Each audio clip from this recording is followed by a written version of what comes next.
Hi guys, cinematic recap here. Before we start, warning. Spoilers ahead. Today, I'm gonna explain an American crime thriller movie, called The Town.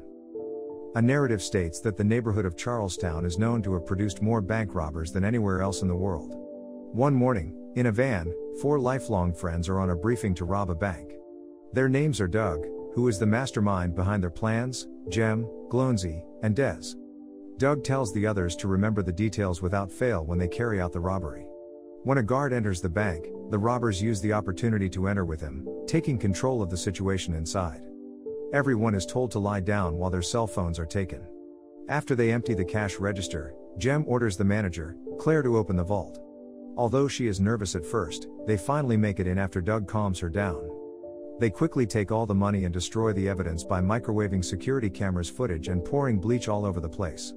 Meanwhile, all of them are unaware that Claire is pressing a silent alarm button with her foot. After they notice that someone is knocking on the door, Jem beats up the assistant manager, believing he was the one who pressed the alarm. At the same time, Claire accidentally sees Jem's neck tattoo. Knowing that the police are about to surround them, Jem decides to take Claire with them as a hostage.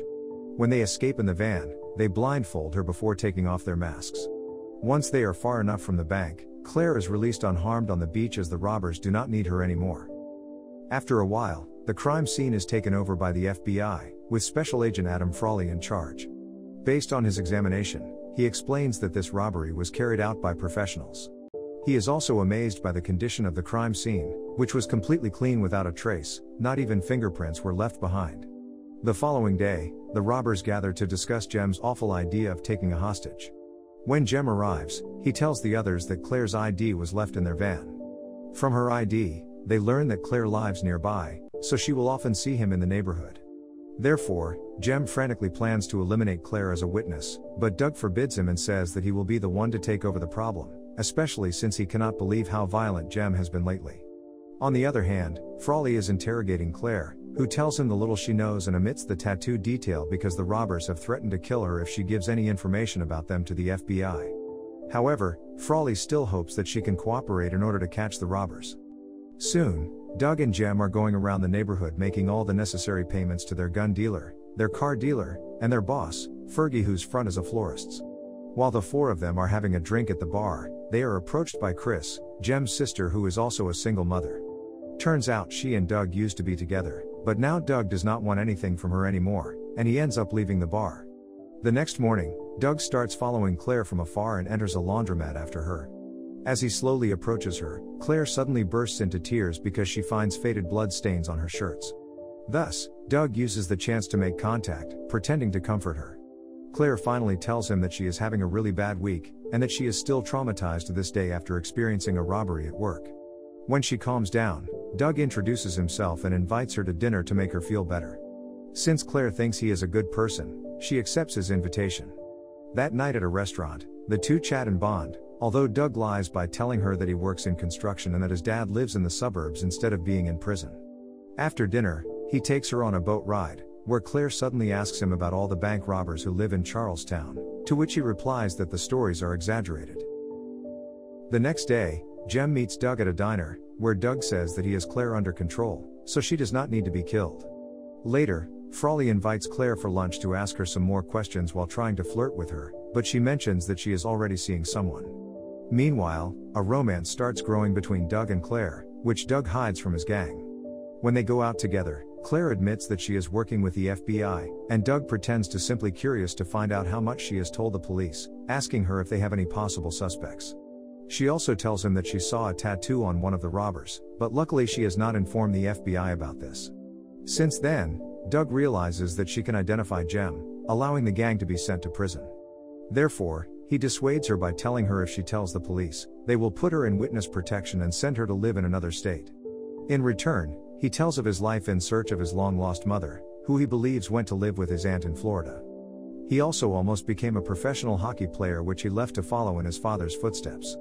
As Doug walks her home, Claire talks about having to take the long way to work because some local gang members throw bottles at her vehicle if she takes the normal road.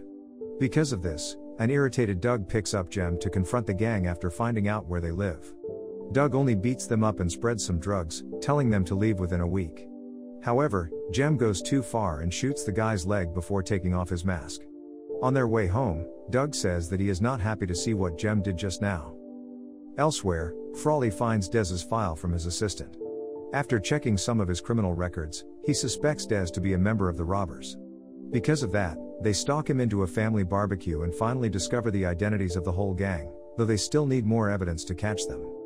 Frawley is only able to recognize their ties to Fergie, who turns out to be a local Irish mobster.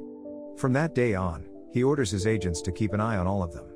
As time goes on, Doug invites Claire to another lunch on a sunny day. When she leaves the table to go to the restroom, Jem suddenly shows up and sits with Doug, who starts to panic and slowly tries to make him leave to no avail. A few moments later, Claire finally returns from the restroom, much to Jem's surprise. While the two are talking and introducing themselves, Doug feels very agitated for fear that Claire might see Jem's tattoo. As Jem is about to leave, Doug tries to cover the tattoo with his hand so Claire cannot see it. Later, Jem confronts Doug about Claire, believing that being in a relationship with someone who can send them to prison is a bad idea. Doug tries to reassure him that everything is under control, but Jem insists that he must concentrate on their next operation instead, which will be Doug's last job. Doug then visits his father in prison, where he shares his plan to leave Boston for Florida. Long story short, the day of their operation finally arrives. After preparing their equipment, they drive a car to follow an armored truck in the North End and rob it as soon as it parks, but before they can escape with the money, one of the guards tries to fight back and aims his gun at one of them. Surprisingly, Jem immediately kills the guard without hesitation as the other police begin to chase them. They quickly drive across the city, causing many crashes while escaping, with Glownsy even attempting a risky driving move that allows him to cause the police cars to crash into each other. They barely escape the police after the robbers find their fourth member waiting for the others in another car. Even though the FBI has no legitimate proof to use, Frawley wants to at least talk to them, so he sends his agents to bring the gang in for interrogation, but he ultimately fails to get their confessions and is forced to release them. Therefore, his next attempt is to try to get some clues from Claire again. When he calls the bank she works for, Frawley learns that she has quit her job. On the other side, Doug proposes to Claire by giving her a diamond necklace. He then asks her to leave Charlestown with him, and she accepts. After tapping her phone, Frawley learns from his assistant that Claire has been in contact with Doug all this time, causing him to be even more suspicious of her. Thus, he visits Claire at her house to show Doug's profile to her and threatens to prosecute her as an accomplice if she continues to contact him. Meanwhile, Doug meets with Jem, who gets a new job from Fergie, but Doug says he wants to back out of the next robbery. Enraged, Jem immediately beats him, saying that he is in too deep to walk away. Not only that, Jem mentions that he once killed a guy to protect Doug and went to prison for 9 years for it, but that his sacrifice is still not enough to stop Doug from turning down the job. Doug then visits Fergie to inform him of his decision as well, but Fergie does not want to replace him as Doug is the mastermind in their gang. Fergie finally tells him that he controlled his father by turning his mother into a drug addict, which led to her suicide. It reveals that Doug has been lying to him all along. If he does not accept the job, Fergie threatens to do the same thing to Claire. Because of that, Doug reluctantly agrees, but he swears that he will kill Fergie if anything happens to her. Afterwards, Doug heads to Claire's house to check on her, but she frantically tells him to stay away. She even does not let him to apologize or explain and ends up breaking up with him. Before the day of the final robbery arrives, Doug visits Chris to tell her that he is going to leave after this final job, and then he also approaches Claire one last time, asking her to wait for him before leaving. Sometime later, the gang gather at Fergie's place to hear their next plan. Fergie has complete inside information to rob Fenway Park. They will do the robbery in the morning after the big game because their vault will be full of money. At the same time, Frawley visits Chris at a bar, wanting to strike a deal with her. He apparently knows that Chris is a drug dealer for Fergie, so he forces her to provide clues about the next robbery. Apart from that, he also informs her about the diamond necklace which Doug gave to Claire. However, she ends up giving a false lead, causing Frawley and his men to catch the wrong person the next day. Meanwhile, Chris visits Doug to ask him to take her with him because she also wants a new life, but Doug forces her to leave after saying that he will leave with someone else. Later, Frawley finds her in the hospital after she crashed her car in frustration with her relationship. Seeing the opportunity, he promises he will find protection for her and her child in exchange for exact information, and Chris finally tells him the details about the robbery. At Fenway Park, Doug and Jem disguise as police officers and go inside the stadium with an insider. As Des deactivates the alarms and security cameras, the duo come across some employees and guards. Using their great acting as police officers, they manage to tie them up after forcing them to lie down. After that, they finally arrive at the cash room and immediately tell the employees to open the door without doing anything stupid because they have threatened to kill their respective families. Therefore, both of them are allowed to step in and take control of the situation. After filling their bags with as much money as possible, they leave through the parking lot, where Glownsy and Des are waiting for them. When they prepare to escape in an ambulance, Doug discovers that the FBI has surrounded the perimeter. After seeing them trying to enter, Jem opens fire on them. A gunfight breaks out between them, and Glownsy is shot in the middle of it. Shortly after, the FBI throws some stun grenades through the windows, disorienting them. At that moment, one of the agents shoots Des dead as soon as he stands up.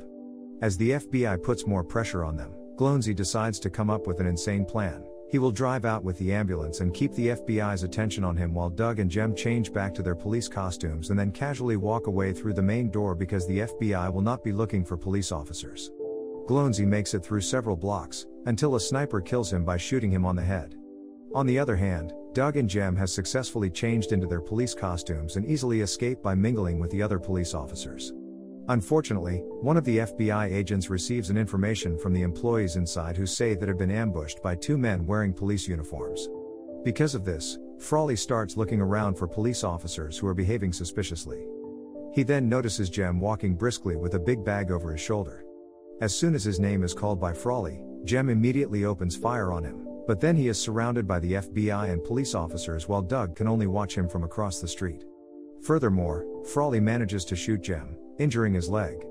Determined not to go back to prison and without bullets, Jem eventually commits suicide by running out with guns in hand, causing the agents to shoot him on the spot. Meanwhile, Doug does not want the sacrifices of his friends to be in vain, so he escapes by stealing one of the police cars while everyone is busy checking on Jem's body. Knowing that Claire is in danger and that he will never escape as long as Fergie is alive, Doug drives to his place and murders him as well as his bodyguard. He then recovers some money he had hidden earlier and immediately calls Claire on the phone. She tells him to come over while Doug sees the FBI with her after watching her from across the street via binoculars. At first, he thinks that she means to betray him, but before hanging up the call, she finally gives a clue verbally to warn him away. While the FBI prepares for his arrest, Doug hides some money in Claire's garden and leaves a note on Frawley's car, insulting him. He then leaves Charlestown by train while wearing the MBTA uniform. Frawley finally deduces that Claire tipped Doug off, but her tip is too cryptic to provide grounds for an arrest. Several days later, while gardening, Claire finds a buried bag containing money, a tangerine, and a note from Doug, suggesting that she can make better use of the money than he can, and that they might see each other again. Claire ends up donating the money to refurbish the local ice hockey arena where Doug once played, in memory of Doug's mother. The movie ends with a forlorn Doug looking out over the water from the deck of a small house, where he appears to be safe in Florida. Subscribe to watch more videos like this, turn on notifications, and leave a like to help the channel out. Thank you for watching.